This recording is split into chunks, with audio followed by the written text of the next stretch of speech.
Republican Senator Jim Inhofe of Oklahoma is on the Senate Armed Forces Committee and will be hearing testimony for President-elect Trump's pick for Defense Secretary, retired General James Mattis, on Thursday. He joins me now from Washington. Senator, thanks for being with us.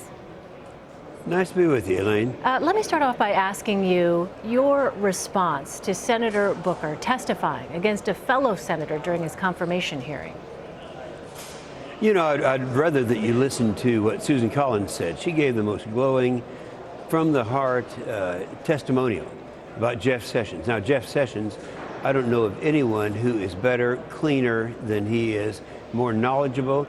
He performed very well. And I know, of course, that Cory Booker is running for president, and he wants to get out there in front, and I think he's probably doing the right thing for his particular ambition at this time.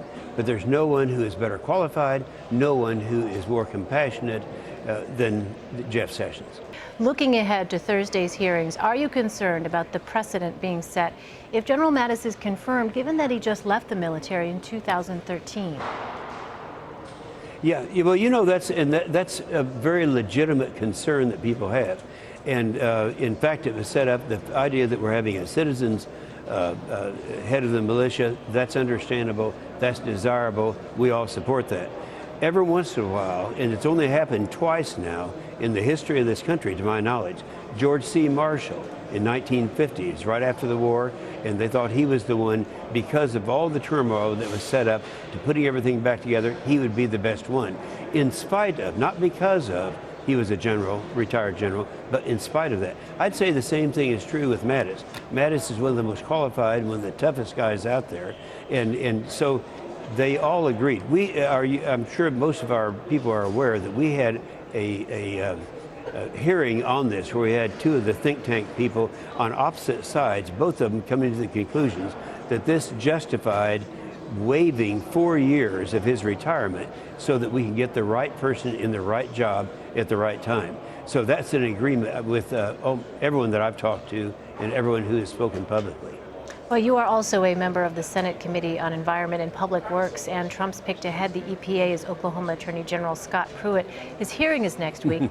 As Attorney General, Pruitt has sued the EPA several times and has even called himself a leading advocate against the EPA's activist agenda. Why would he be someone that you would want to see leading the EPA? Oh, I think, first of all, I was the chairman of the Environment and Public Works Committee during the time frame that the lawsuits were posed.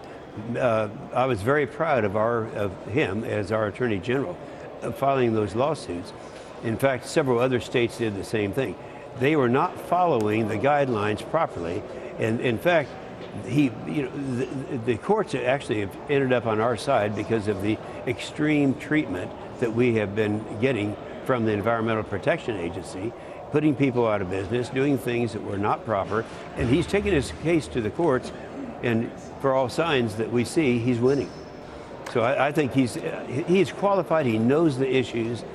Now, I'm a little bit biased because I've known him since he was a very young person, and I just have watched him grow up, I've watched him perform, and he's a perfect person for the job.